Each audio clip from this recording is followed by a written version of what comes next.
How's everybody in chat doing today? How are we feeling, everybody? There we go. Mine just popped. Sweet. We've got a few things to go through. Let's just start with this new CNN K-Files investigation. Exclusive. Newly discovered photos and videos shed fresh light on Trump's ties to Jeffrey Epstein. You know what's been disgusting over the past week, in my opinion? Incredibly disgusting is Donald Trump's brazen attempt to pivot off of the Epstein files and place any sort of blame on Obama. It's actually enraging me. Have you been following it? Yeah, I made a video yesterday night on my channel walking through some of what I think the playbook is for them trying to like skirt past this issue. Number one, sending people home early, lawmakers home, so they don't have to vote on the Epstein issue. But number two is this throw literally everything at the wall. They're accusing Obama of treason. That's a capital offense. Treason. They're accusing Hillary Clinton of all these things. They're just throwing everything they can at the wall. They're bringing AutoPen in. Trump's coming back to the fact that the 2020 election was stolen. They're doing everything they can to tell everybody, hey, we're not going to vote on the Epstein files, so let's get away from the American public and let's just go full in on this garbage that Obama committed treason. We saw the Obama office in a very rare respond to the outrageous allegations. Because again, if you read the Tulsi Gabbard thing, the files themselves, it clearly shows that Obama nothing new has been discovered. Yeah. Is what I'm trying to say. There is no innocent or guilty. Nothing happened. Nothing new has been discovered. Again, if you're in here, by the way, spam the blue hearts for me. Great to see everybody. I'm going to say this one more time because I think we cut out in the beginning. So maybe we're going to start changing this up a bit. But glad to be back in the studio trying to build up the consistency. You have to give props where props are due. I know you guys didn't hear this, but I'm saying it again. Adam, part of the reason we were gone on Monday with all the travel, Adam went on CNN. I know you saw it. He absolutely destroyed Kevin O'Leary to his face. The dude was calm, cool, and collected on Abby Phillips' panel. I was watching the whole thing.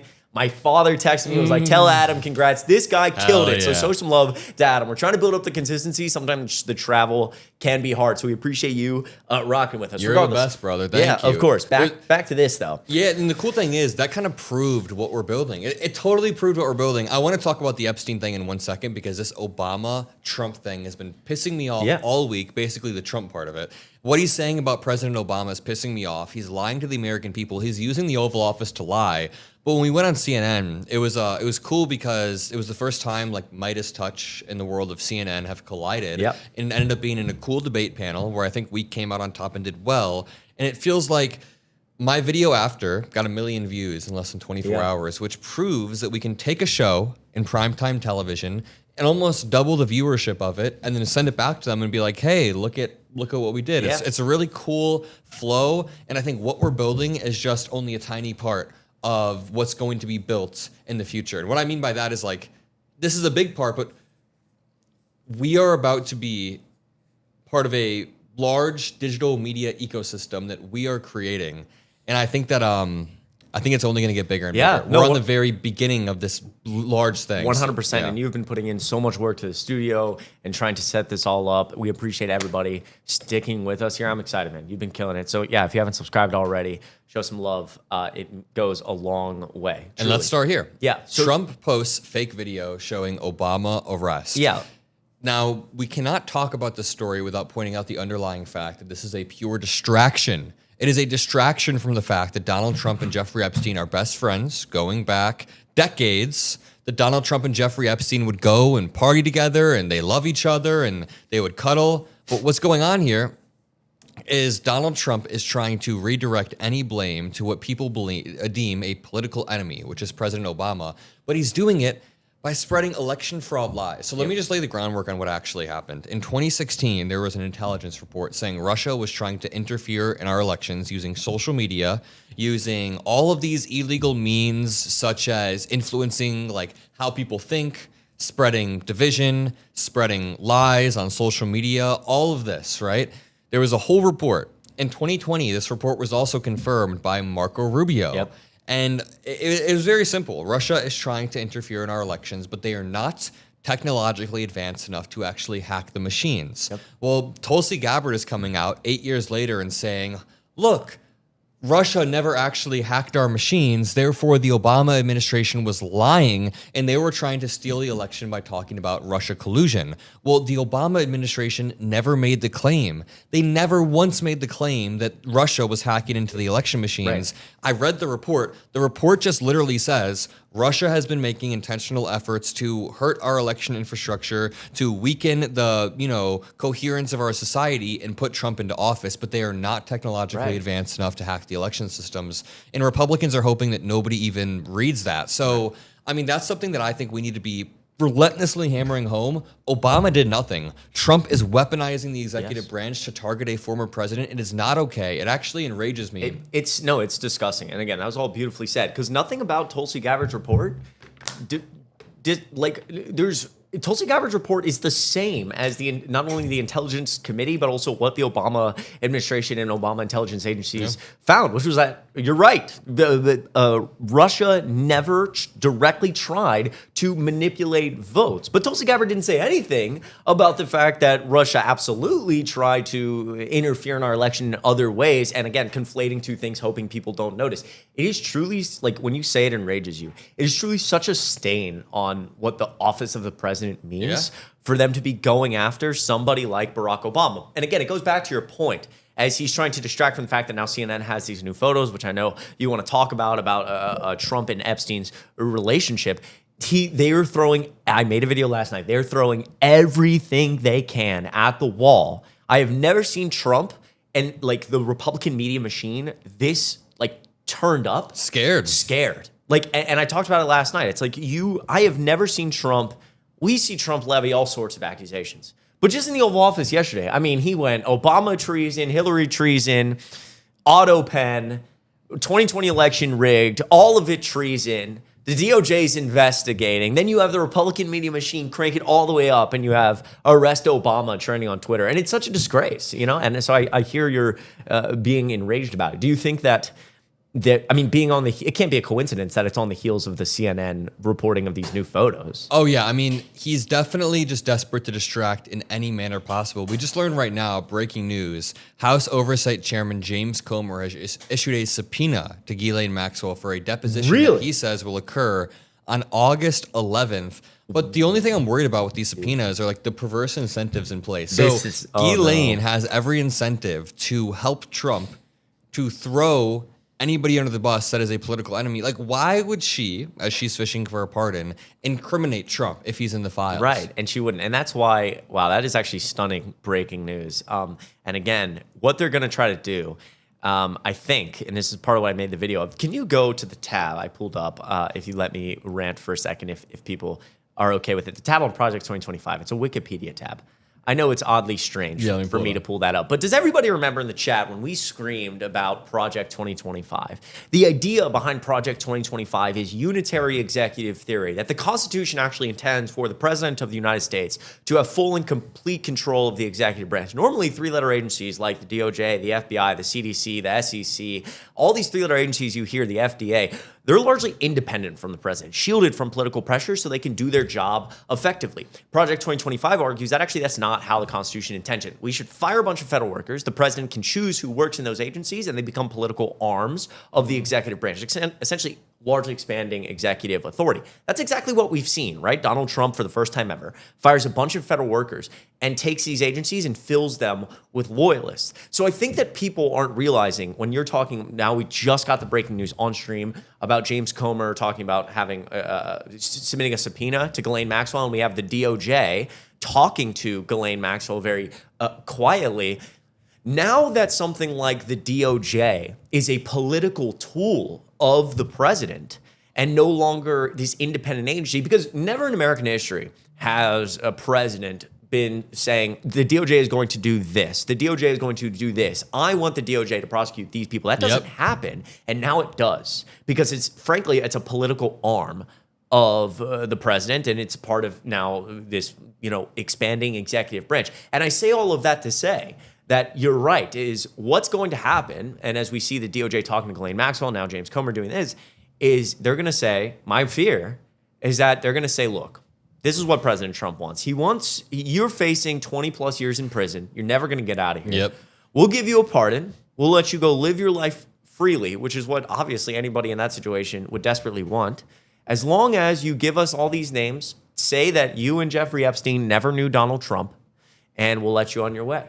And I think that's the third part of the Republican machine trying to get away from this, is they're preparing to have Ghislaine Maxwell say, I never knew Trump. Yeah. Now, I guess, in front of the American people. So she's going to speak in front of the House? Is that what you're telling me? Well, she's going to do, I think, a behind closed door subpoena. I'm not sure if it's going to be public. That's terrible, because they're just going to say this is what she told. They're going to lie about it. They're doing it at the federal correctional facility, but I'm sure they're going to like selectively release certain lines from it. They're probably going to guide her into saying certain things. This is, I mean, truly, this is like this is how much our government has changed. It's so scary. You know what? People always ask, why didn't Biden release the Epstein files? But it's because Biden wasn't openly weaponizing his Department of Justice. Well, releasing the Epstein files necessitates the president basically putting his thumb on the scale of the DOJ. Yeah. And Trump is openly doing that with Pam Bondi. Pam Bondi has openly talked about releasing the files like for Trump. So we know that they're working together. Biden never did that. Merrick Garland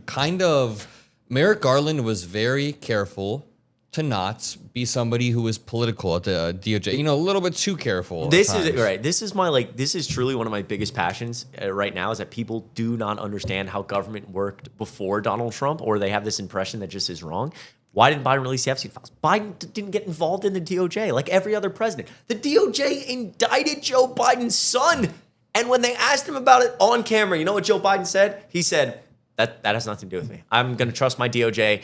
I appointed Merrick Garland. The DOJ should do whatever they feel best. The reason that's how our executive branch has been set up is so the DOJ can do its job effectively. So the executive branch isn't too large and it's shielded from political pressure. Would this DOJ ever investigate Donald Trump's son if they found out there was some wrongdoing? Of course not, right? But Biden's DOJ is shielded from that political pressure. They know Joe Biden respects the office of the presidency. So if they believe Hunter Biden's possibly doing something wrong and they're going to investigate it, fine. Joe Biden says that has nothing to do with me. He was found guilty. Then Joe Biden issues a pardon. That's a separate issue. But again, to your point, why did Biden not release the Epstein files? Because that has nothing to do with him. He's not going to the DOJ and asking about the Epstein files. If the DOJ feels like it's in the best interest of the American people to release the Epstein files under Joe Biden, they'll do it. But Joe Biden has nothing to do with that. I know I'm like getting very passionate right now. True. But this is like one of my biggest passions. Is this idea of this expanding executive authority, and now all of these agencies that people fundamentally don't realize that they're so broken now. The DOJ, the FBI, the CDC, the SEC,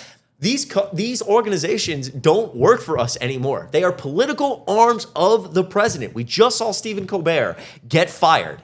Right? Why? Because they're trying to approve a merger and the FCC needs to approve that. Now all these executive branches, they're filled with, all these three-letter agencies, they're filled with loyalists. And so before the FCC approves a merger, you better go to the White House and go to Donald Trump and make sure that's politically convenient. Stephen Colbert, the highest-rated late-night show television host, anti-Trump, let's get him out of there so we can approve this merger. I made a video. I'm gonna let you go. Yeah. I made a video 6 months before the election, and I said, what happens when you want to IPO your company and the Security and Exchange Commission, the SEC, says, well, you've checked off all the boxes. We can approve this IPO. Your company's going public. Congrats, but let's go through the White House and make sure that's politically advantageous. That's terrifying. You and I could not IPO a company right now. Think about this. If you and I built something incredible and wanted to IPO a company, I fundamentally believe we would get rejected because the SEC would go check. Ooh, they're very anti-Trump. Trump, how do you feel? No, denied. Boom, done. That's insane. That should terrify everybody. I'm done ranting. But then if we turned into like a right-wing station, not only would we be fine, but he would be like, you're also exempt from tariffs. You're right. also, because tariffs are a perfect avenue for corruption as well. It's all just uniquely corrupt. Let's talk about this article. This is something I genuinely find very fascinating. Steve Bannon is a clever individual, not because we agree with him or not because he's someone who's a force for good, but if you ever watch an interview with Steve Bannon, he's a political strategist who helped Trump create this sort of brand of flooding the zone. So I'm not saying that out of me agreeing with him. I just think Steve Bannon is a clever strategist. Right. Now, there is 15 hours of footage that Steve Bannon shot with Jeffrey Epstein that has never been released. Really? Which is insane. Yeah, nobody really talks about this, but this all exists. This could all incriminate Trump. There's a reason why he's not releasing this. Really quickly, how is everybody in chat doing? We have it actually, so I see Cheryl in chat. I see Dan. Jolish says, what did y'all think about the Mehdi Hassan Jubilee? On one hand, it's depressing, but I think it's good that they are being so wildly mask off about being fascists and Nazis. No more hiding. You know, I'm kind of conflicted about the Mehdi Hassan one. I'm conflicted. Here's the thing. I'm somebody who on the stream has advocated for having these conversations, for debating with people, for pushing back, but I was always talking about like pushing back on Joe Rogan or pushing back on Fox News hosts. I'm not sure you should intentionally bring in Nazis and give them a platform, but if you're going to, make sure they're looking stupid, and Jubilee did do that. So Jubilee made sure they made 20 Nazis look as dumb as effing possible, and all the clips made them look as dumb as effing possible, which may be a net positive, but at some point it may not be as good to just platform these views with no pushback. Right. It's very odd. The question becomes like, if these views, and the people in the chat, good to see everybody. Appreciate the question. The question becomes, are we engaged? Like, a lot of these issues have already been settled. I talked about this a little bit with the vaccine jubilee. 20 anti-vaxxers. Like, there is no debate about vaccine anti-vax. This is a settled issue. Yep. There is a million pages of research that go up to the ceiling that vaccines are safe and effective. So when we're opening the doors, the question becomes, okay, are we now engaging in a debate that's already been settled? Are we actually allowing a conversation that's already been, there's no debate, allowing it to be debated and actually opening up for more questions that hurt people? I don't know the answer to that, because that's what some people say about the Nazi conversation in Jubilee. It's like, oh, this is depressing, this is sad. We shouldn't be platforming such disgusting, gross views that have no place in our society. But then the question becomes, if these are growing views right now in this America that's moving toward the right, is it key for us to be actually taking them head on? I don't know. Some people say sunlight is the best disinfectant. Ooh, in the sense that I've never heard that. If there's like an ideology that's growing, if you put some sunlight on it Right. and you show how dumb it is, it's actually better than letting it simmer somewhere in the background, because then like it begins to blow up in a separate, in a larger way. Right. But I think the Jubilee thing is an interesting. I really like the people that work there. I like the brand. When I first saw the you've been on Mehdi Hasan versus Jubilee. far, I've been on there a few times. When I first saw like the far right thing, I was like, interesting. When I saw how Mehdi Hasan played it, I'm okay with it, and I think Mehdi Hasan was okay with it too. Mehdi Hasan was like, listen, we went on there and I kind of rolled through every single one of them. So, but let's go back to this. Steve Bannon's secret Epstein videos. Someone said, imagine creating a hoax and running on it, only then to say it's not a hoax once you win, and the fan base is still trying to figure out why. Yep, exactly. That's Mehdi said he was expecting actual far-right conservatives, not racists and supremacists. Yeah, I saw that in Mehdi's interview. But I think after the fact, he was like, listen, these people were racist, but I kind of rolled through them, whatever. But let's continue. Steve Bannon's secret Epstein videos. I find this incredibly interesting. What are on these secret tapes? So you're actually, I've not heard, I didn't even know this existed. Tell me about this. He says it's a documentary, but the 15 hours of footage that Steve Bannon shot with Jeffrey Epstein was reportedly training for a 60-minute style redemption tour that never happened. What? So he was going to go on a redemption tour, and Steve Bannon was going to help turn him into like maybe a right-wing figure with redemption. But Epstein was then rearrested and killed himself, I believe. Just like everybody else these days, Steve Bannon has been pounding the table for the release of the Epstein files, blasting the disgraced financier as a globalist child molester, and calling for public transparency. Turns out, though, Bannon wasn't always so critical of the late billionaire. As recently as 2019, as mounting press coverage and renewed investigations were closing in before his arrest at Teterboro Airport on sex trafficking charges, as most everyone else in Jeffrey Epstein's orbit had already shunned the 66-year-old, Bannon was still standing by his man. Steve Bannon was still standing by Jeffrey Epstein. The rumpled former Trump aide reportedly advised Epstein from the shadows, joined strategy calls, and ultimately helped stage a behind-the-scenes media makeover, arranging a series of videotaped sessions at Epstein's Manhattan townhouse in which Bannon served as his interlocutor. This is really interesting. That's so there's fascinating. 15 hours of Jeffrey Epstein talking to Steve Bannon about, the entire world of Trump or politics or everything, and we don't know what it says in there. What type of, okay, I didn't even know this, but like, again, you're talking about prepping him for 60 minutes, 15 hours? It's a lot of footage. What the hell? Yeah. They were trying to completely do a media makeover and make him seem not as molesty. Really quickly. Nice. What's up, Gunk and chat? This is great. Sorry. Also, to my chat, welcome in, everybody. Great to see everybody. I have not forgot about you. I'm reading this here, too. Yeah, say what's up. I appreciate you. Jared, thanks for being here. Brian, I appreciate you. Thank you guys so much. I appreciate you so much. JLW. Good to see you. Good to see you guys. I see Alexis, Gunk, John, Sunu. I saw Lisa, Lord Seshomoru. Sorry, I said that wrong. Days of the Week, Nova Dragon. You guys are all the best. Wall Street Journal, he says, reporting some breaking news. Is it breaking? Let's look up the Wall Street Journal. Oh, I think I accidentally just... Justice Department told Trump in May that his name is among many in the Epstein files. Whoa. Wait, what? Justice Department told Trump in May that his name is among many in the Epstein What? files. Bondi No. also told President at the meeting that Justice decided to not release any more Jeffrey Epstein documents because of the presence of child pornography and the need to protect victims. This is from the Wall Street Journal just now. Yeah. What is going? Wow. Bondi also told President at the meeting that what is going on? This is crazy. Let me sign in to the Wall Street Journal here, folks. Hayden, can you click on that OBS, stop recording, and then when you click start, I'm gonna make a video of this. This is Stop crazy. recording. Yep. Okay. When you go. When Justice Department, do you want to go ahead? Yeah.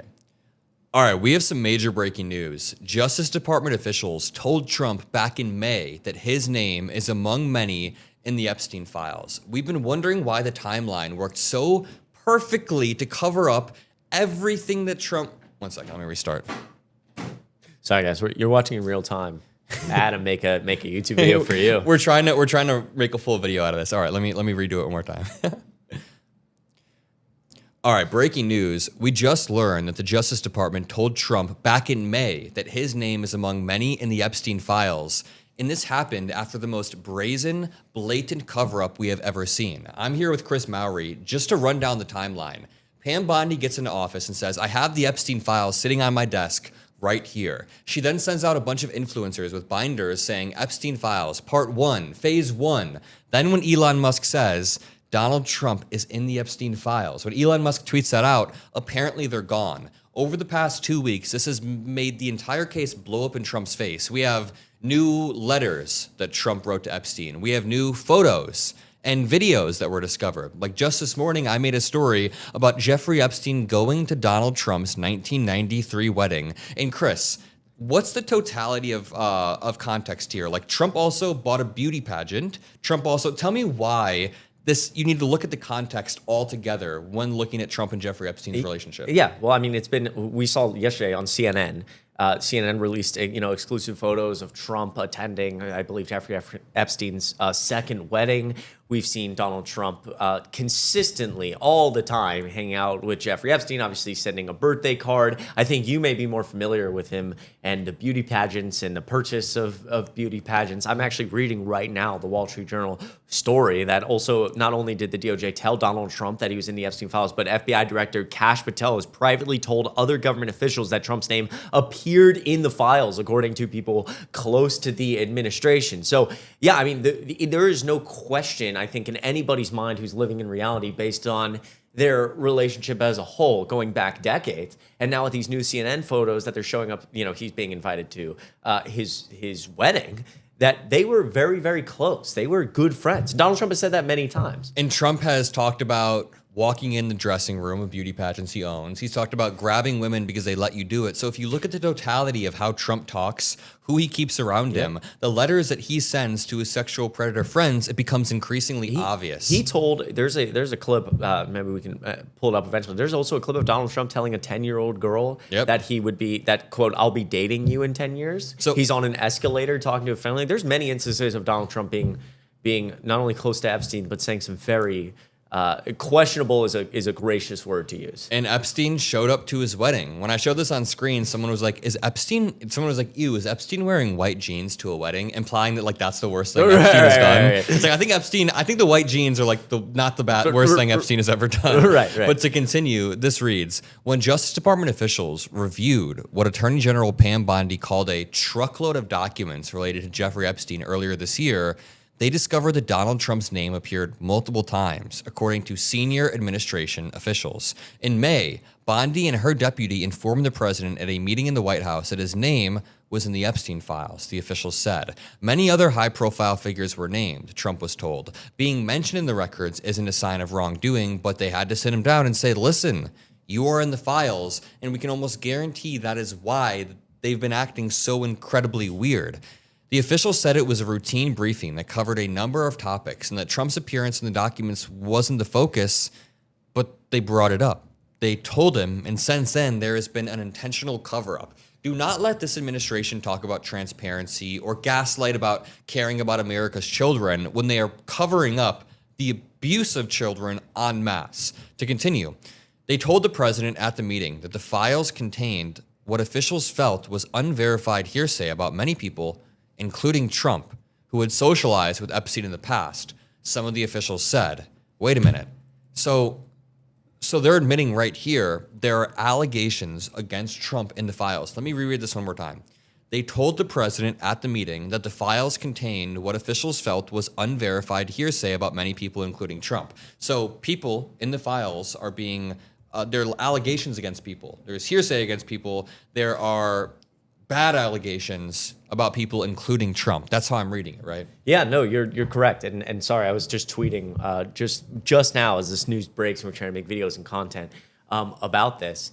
Not only is there an intentional cover up, but also that, and I don't know, sorry, I might have zoned out for a minute there, but also that they've been talking to, I was reading about Kash Patel and Dan Bongino also, talking to multiple people within the administration saying Donald Trump's name appears in these files and being upset that that Pam Bondi won't release more of them for some reason and then it starts to dive into their own personal brand, that they're eroding the trust within their brand and the right-wing circles. It's all about, remember, money. But I think just now you were talking about, a hearsay or in what context his name appears in the files. Essentially, there are allegations, it seems like, against him and many other people, but they're saying the allegations are still hearsay. They also told Trump that senior Justice Department officials didn't plan to release any more documents related to the investigation of the convicted sex offender because the material contained child pornography and victims' personal information, the official said.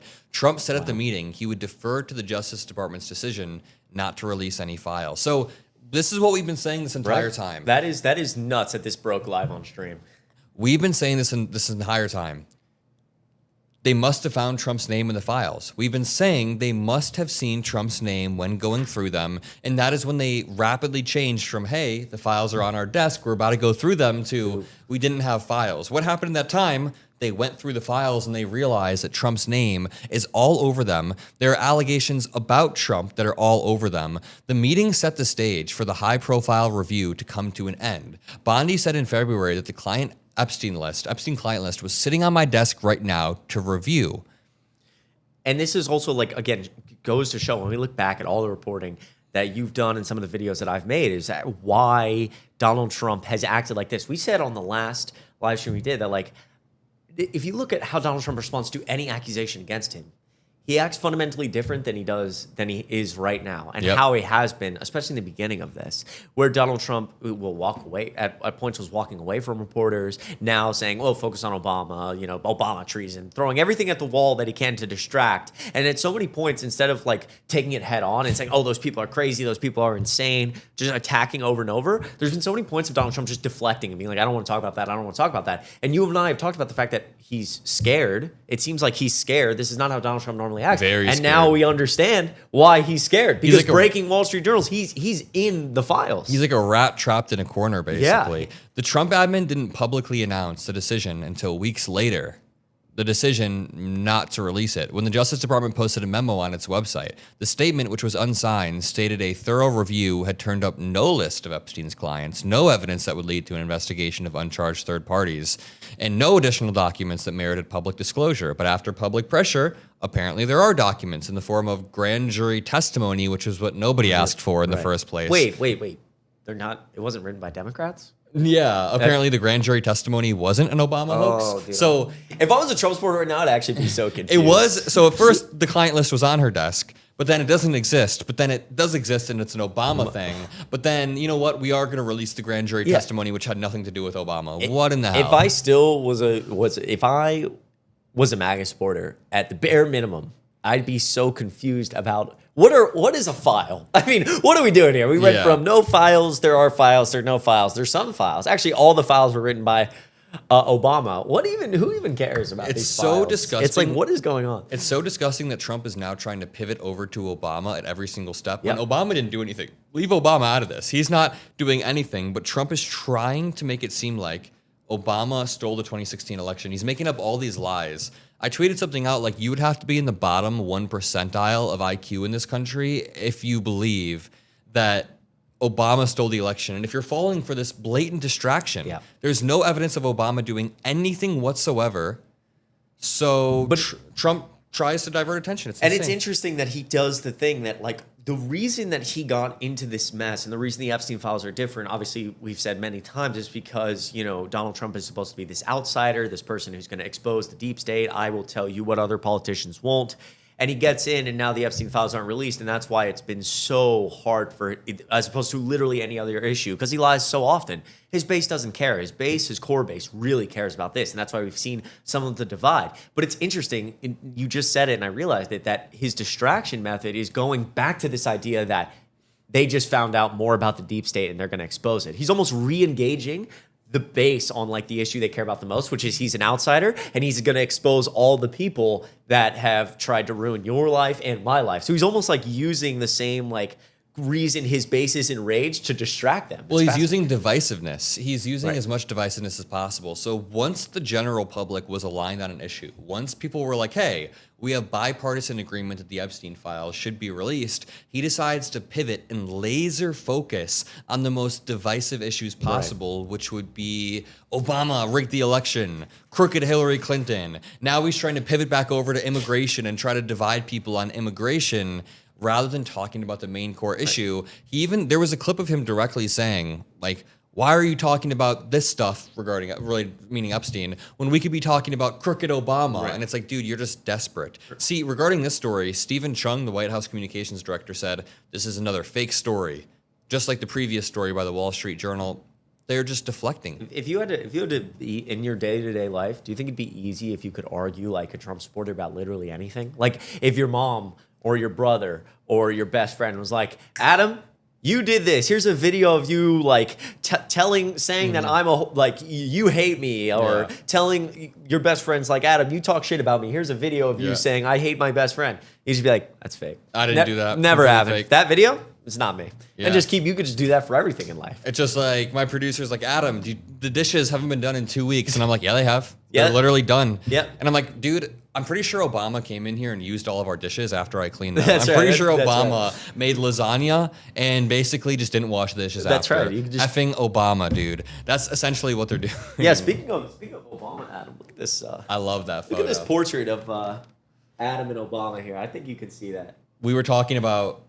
What a great guy. We were talking about how Trump... No, we didn't say... I don't know. Yeah. Obama's a great guy. How was meeting him? Great president. He's got a great presence. He's got an amazing presence. And when he walks in the room, you can just see the leadership capabilities sort of oozing from him, because he would, delegate... Not delegate, but he would facilitate the conversation in a very impressive way, just as a side note. But I think that Trump is desperate to deflect blame in any way possible, and it's pretty disgusting. To continue reading this, in a statement to the Journal on Friday, Bondi and Deputy Attorney General Todd Blanche said nothing in the files warranted further investigation or prosecution. Quote, as a part of our routine briefing, we made the president aware of the findings. Well, the reason there's no further investigation needed is because Trump's name is in the files. They told him in May that his name is among many in the Epstein files. Do you think Trump was even surprised? I'm sure he was like, oh, I'm surprised it wasn't called like the Epstein Trump files. He's just happy that his name is... I'm always curious what goes through like Trump's head on these issues, but also, in that same context, we talked a lot about like the just general cognitive decline of Donald Trump over the last 6 months alone. And so sometimes I wonder like how coherent he even is on these issues, how much he believes from himself. I think he believes his own lies. At this point, he's probably like, oh, I never even met Jeffrey Epstein. That photo of me, not real. The files, not real. I don't know how much he believes. It's fascinating. I've always wanted to get into like Trump's head on that. I guess my question with all of that becomes like, do you think moving into the midterms how do you think that this plays out for the Trump issue? Do you think that this issue will eventually... I think the hope for you and I and for all Democrats is that this issue doesn't go away and we keep hammering it home. Do you think they'll be able to wiggle their way out of this one? I don't think they're going to recover from the erosion of trust. But here's the thing.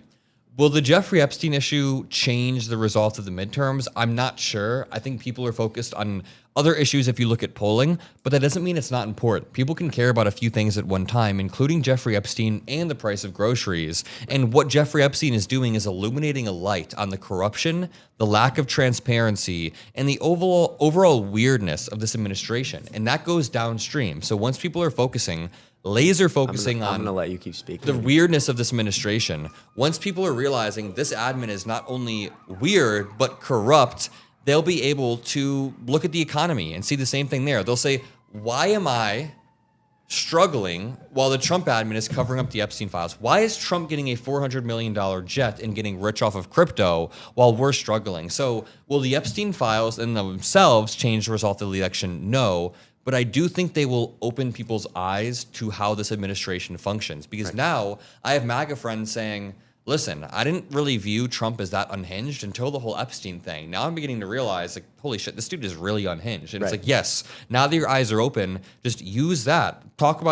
Use that framework for every other issue. Right. No, 100%. And the thing is, like you talked about this last time, and I thought it was brilliant, is, you know, when you're trying to get people to, if this isn't their highest polling issue, obviously, you know, inflation, the economy, all these things, that you can use this as the in to say, look at what else they're lying about. You know, Donald Trump says inflation is gone. Inflation is rising. Consumer confidence is low. People are struggling. All of these things, but in the same vein, sorry, I had to step away there for a second. I apologize. In the same vein, moving toward the midterms, I also think that because this issue is eroding his core base does a lot of work on social media around, you know, garnering, kind of like spreading that message outward of Trump. It's kind of like Telephone. Some like insane super core person who really cares about the Epstein files is spam tweeting, getting hundreds of thousands of views. One of his tweets about like inflation being solved does well, and it goes to somebody else who sends it to a friend, and their core issue might not be Epstein, but this very core, you know, person to the Trump cult base just kind of convinced somebody else, that like wide reaching. But I think part of my hope for this, in the same context, is that the people who are spamming about Trump and that core base who have now turned on him and said, like, you know what, I'm done with Trump. I've talked so much about Philip Anderson, the guy who is a literal right-wing social media influencer, essentially, tweets all day, 3-time Trump voter, and was convicted of a felony on January 6th, was at the Stop the Steal rally. He's turned on Trump. He tweets all day now about how Trump is a fraud and he's full of shit and his base is like a cult. Now, why did it take the Epstein files for him to realize that his base is a cult? I don't fucking know, because a lot of, excuse my language, a lot of what we've talked about previously with how important the Epstein files is. But my hope is that like Philip Anderson tweeting about how the administration is a fraud will, you know, expand outwards and hurt their general like getting out the vote campaign in 2016. Yeah. What you said, I forgot about that point last week, where it's the cover-up framework. So he's covering this up.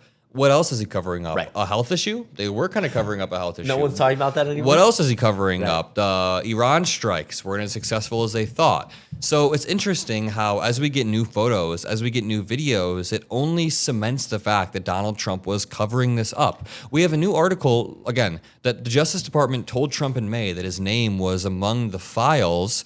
And as we learn that, on the same day, there are new videos of Donald Trump and Jeffrey Epstein at a Victoria's Secret party in 1999. Did you hear about the 1993 party where they invited a bunch of young girls? I think the girls, I haven't seen reporting that they were underage, but I've heard they were like 18 to 24. Donald Trump invited 20 to 30 young girls, and there was one other guy there. Jeffrey Epstein. Just one other guy. I read a little bit about that. So that was 93. 93, they had a secret party, which is disgusting. So Their gross. Mysterious relationship, if you want to use their word. And he was the only one on the guest list. Only guy on the guest list, Jeffrey Epstein. So that's and Donald 93, Trump. and then you said 98 is the Victoria's Secret party? 99 is this Victoria's Secret model. In addition, footage from 1999 Victoria's Secret fashion event in New York shows Trump and Epstein laughing and chatting together ahead of the runway event. CNN's K-File uncovered the raw footage during a review of archival video of Trump at events. You see him and Epstein, again, kind of laughing and pointing at women. Why is that always what they do? Right. I don't have, like, this is just, I don't have any idea how you could look at this and not be incredibly, like, not...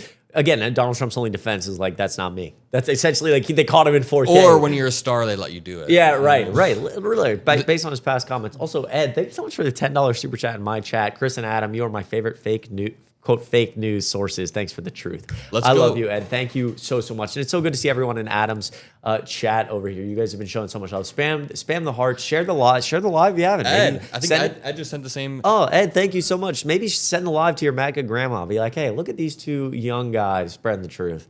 You never know. Send the live to your MAGA grandparents. right. Director said Rupert Murdoch and the rest of the billionaire class got their tax cuts passed. They no longer need Trump or MAGA, so they're about to be destroyed since he was never one of them to begin with. Thank you for the donation, Director. And yeah, I don't think Trump and Rupert Murdoch are on good terms. And here's the thing. I'm not often on Rupert Murdoch's side, but it seems like Rupert Murdoch is going to be standing his ground and pushing back in the Wall Street Journal lawsuit, and I think he should. Yeah. Stand your ground, push back. We obviously disagree with Rupert Murdoch on almost everything, but the thing is, he is known to be very feisty in lawsuits that relate to his businesses. So I want to see him be feisty against Trump. No, I agree 100%, and that's exactly what he should do. You eventually get eaten by the MAGA cult. Might take a while, but the MAGA cult and Donald Trump will come after you, and that's what Murdoch is learning right now. But he absolutely should stand his ground, as should everybody every private business who's being attacked by the government, the party of small government, using government to attack, anyone who says anything negative about them. Also, Ria Raya, great to see you in the chat. You guys are also amazing. Janice, what's up, Andrew so Robinson? How are you guys doing today? Hi, Canada. We're sorry about the mess down there. We still love you. You know what's funny? I appreciate it. In a statement to CNN, White House Communications Director Stephen Chung said, quote, "These are nothing more than out-of-context frame grabs of innocuous videos and pictures of widely attended events." Here's the thing. We have out-of-context screen grabs, as he calls them, hundreds of them of Donald Trump and Jeffrey Epstein partying. All they have of Obama are AI videos that Trump made. So they're making up AI videos of Obama being arrested because they have nothing on him. They have to turn to AI because they have absolutely effing nothing. Right. Meanwhile, we have files dating back centuries, maybe not centuries, maybe just decades, but we have files dating back decades of Donald Trump and Jeffrey Epstein being friends. Wait. Can you read that again from Stephen Chung? What does that even mean? Out of context screen grabs? These are nothing more than out of context frame grabs. What does that mean? So let's add the context then. Donald Trump and Jeffrey Epstein were best buds during the peak of Jeffrey Epstein's being a sexual predator. Donald Trump would send sexual innuendos to Jeffrey Epstein while bragging behind the scenes about him being able to just do it, because if you're a star, they let you do it. Right. He had a beauty pageant that he bought, not just one, he had 3 beauty pageants where he bragged about walking in on girls in the dressing room. And throughout all of this, he was known behind the scenes as being a weirdo with repeated sexual assault allegations. So when his communications director, when Trump's comms guy says, "Why don't you add the context to these photos?" You might not want to add the effing context to these photos. And again, even if it's like, the argument is they're out of context, they're just hanging out together. It's like, there's no context. I mean, it's like, let's look at their relationship. Here they are together. There's no out of context. It's not like they were, randomly seen together on the side of the road. Like, they happen to run into each other. That's out of context. They're together at a private event. Like, these are invite-only events, obviously. It's not like Adam Mockler is going to be accidentally photoed, or I'm going to be accidentally photoed with, like, high-up government officials, or Jeffrey Epstein. Like, these are invite-only events. There's no context. And, like, Donald Trump got invited, / Jeffrey Epstein got invited to hang out together at a private event. What? I mean, it's just so enraging how they just lie about everything. These people have no shame, dude. They say it never happened. If it did, it's fine if it happened. Like, they'll ask me, you don't ever send weird, dirty jokes to your friends? And I'm like, there's a difference between saying sending a funny meme to Chris or whatever, compared to Donald Trump signing his name as pubic hair and then sending it off to somebody who is in the peak of their sexual predator career. If you read the New York indictment, Jeffrey Epstein, the peak of his sex trafficking was 2002 to 2005. Donald Trump sent this letter in 2003. In the peak of Jeffrey Epstein's sex trafficking, Donald Trump was saying, "We have a wonderful secret behind the scenes.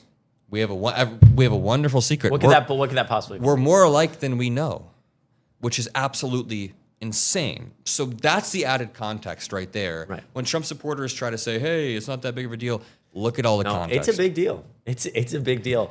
Let's see here. Sorry about that. Welcome again, everybody. Thank you guys so much. For all the love. How's everybody doing? We talked a little bit about everything in the news, but how's everybody doing? Yeah, there's most of the news these days is Epstein dominated. So trying to cover that. There's not too much I feel like else going on. Today we've seen some other news about some of the decisions that some of the decisions or some of the ways, that the government is trying to stop trans people playing in sports specifically. Oh, yeah. Can we talk about this for 1 second? Because I've got a debate on Newsmax in a bit. I don't know if anyone in chat has cable TV. If you do, then I'm sorry. Okay, if you have cable TV, I'm sorry. Turn on Newsmax in like 34 minutes because I agreed to some debate on there, and I have Yeah. to go So do what? it. To who? Oh my. So the I topic. agreed to some. Yeah, dude. Who has what? I don't even know what cable like. Do you know who even provides Newsmax? No, still? I don't know. I love shitting on a network right before I'm going on there. But okay, let's start here. Gosh. And then they sent me the topic, and they're not talking about Epstein. They're not talking about Obama. They're talking about U.S. Olympic and Paralympic officials bar transgender women from Olympic sports. That's the topic that they chose. And I'm just like, oh, Lord have mercy. I just don't understand. Okay, so really quickly, let's do some show prep. What should my talking point here be? Should I just pivot to Epstein over and over? Or honestly, you know what I have to do? I have to tackle the core issue first optically so I can like just take that down and then I can softly or cleanly pivot over to Epstein. That's the best look right and there. I think you gotta, and Chad can give Adam some recommendations here, but I think you just gotta keep hammering Epstein. Why are we not talking about Epstein? Why are we not talking about Epstein? I also think that in these conversations, I start asking about like, again, what is the current conservative, the conservative movement is dead. The conservative movement is supposed to believe in small government. And it's like, wait a second. Even on this issue alone, the question becomes like, why is the government getting involved in these issues? This is never what the Conservative Party has believed in terms of anything. The government should be involved in like private organizations or just sporting organizations and who should play in those organizations. Like that's not even a conservative belief. But furthermore, like again, you just gotta hammer home the Epstein Here stuff. seems to be the argument. So they already had guidelines that were rather rational. A lot of these organizations, for instance, USA Track and Field, have long followed guidelines set by their own World Federation, and these guidelines were already rather rational. The guidelines said if you were past a certain stage of transitioning, then you could perform, but if you were past this certain stage or your testosterone was this level, then you may not be able to perform. It was like a case-by-case basis that was very smart. That was very clever and inclusive when it made sense to be. Now they're trying to have this blanket strategy of saying nobody can participate. And this is just worse. It's government overreach when there were already good guidelines in place. It says some of these organizations already had their own guidelines. The USA Swimming spokesman said the Federation had been made aware of the US OPC's change and was consulting with the committee to figure out what changes need to be made. The nationwide battle over transgender girls on girls and women's sports teams have played out both at state and federal levels as Republicans portray the issue as a fight for athletic fairness. But there were already solid guidelines in place. So I think I'm just going to make that point, then pivot over to Epstein or say, hey, you're trying to protect young girls? You're trying to protect young girls in the United States? I have a good topic for you. Right. No, do that. And also in all that, just hammer home the fact they're just so disgustingly gross in their ways of fighting, of sending so much hate toward the LGBTQ plus community. Like what are we doing here? This is just all so disgusting. And hammer home Epstein. Can't believe Adam is going on Newsmax. Well, I'm sure you'll do well, just like you did on CNN. Again, Wait, and then we're talking about Washington Redskins versus the Commanders. Oh my! Again, same concept. Why Donald Trump's talking about this is the other news. I forgot about this.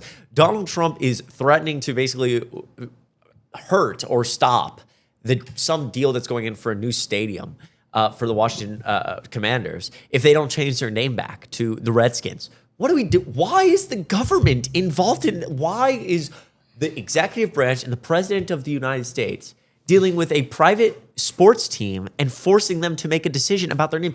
That's not conservative at all. This is what I always go back to. It's like, what are we doing? That, number one. But number two, the point I'd make is like, really? That's what we're focused on?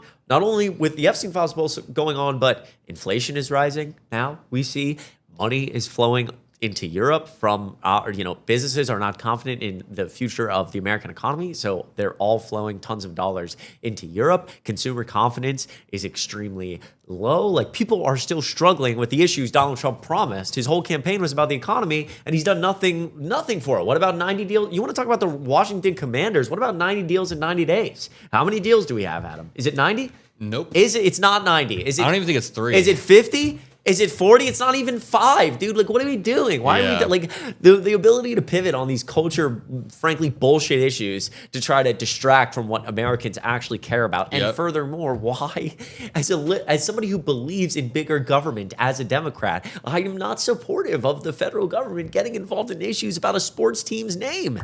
That's Someone not said, their role. Holy distraction, Batman. Yeah, there's nothing. I mean, honestly, the Redskins name is pretty racist overall. Not pretty. It's very racist. Everybody, I don't even know, is that a word we can even say? I don't know. But it was the name of the team for a while. And people came out and said, this is just a racist slur. Like, the name of the team is just a straight up slur. And now Donald Trump is dying on the hill that the slur should be back. And you know what he tweeted out? Redskin tweet Trump 2013. He said something in 2013. He was like, listen.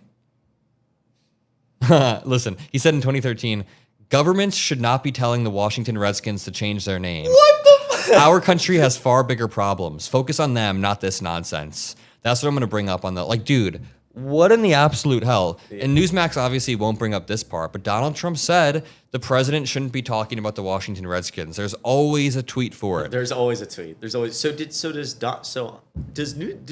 Newsmax host usually get like, are you usually like 2v1ing, 2v5ing, like? Yeah, but it's fun. It's fun. Okay. It's usually, and here's the thing. A lot of people in chat were like, just don't even do it. But it's really good practice, and it's really good.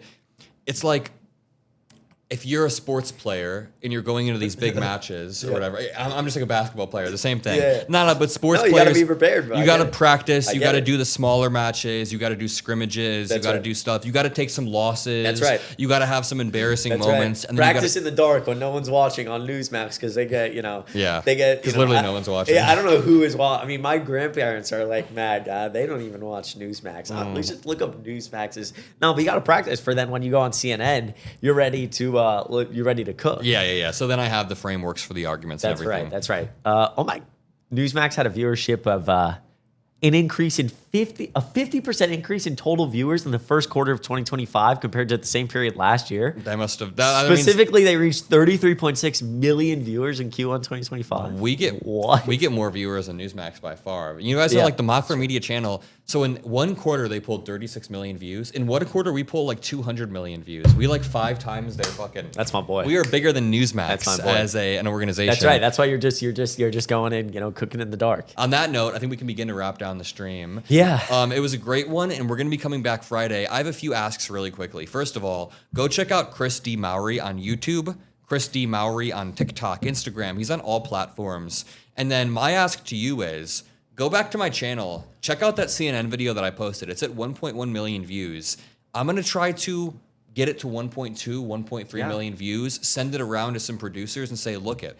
Digital media is the future, and this is the proof. If you want access to digital media, then we can have a mutually beneficial relationship. The thing that we're trying to build is the proof of concept that digital media is the future, and we are proving that every single day by beating Newsmax, by pulling millions of views. So go check out that CNN video. Go check out Chris Mowry. Go share everything around. I appreciate you all. And on Friday, we'll be live at 2 p.m. Central, 3 p.m. Eastern. Yeah, 100%. We appreciate all of you so much, like truly, for rocking with us. You guys are so kind. We love each and every one of you from the bottom of our hearts. And yeah, Friday is going to be a good day, man. I'm eternally grateful. You guys are all the best. Someone said I'm watching on loop. I'll go watch it again. I'll go share it. I effing love you guys. Thanks for being the best. Thanks for being supportive as we're going through this journey. You guys are all the best, and we'll see you soon. All right. Be safe, everyone. Mwah.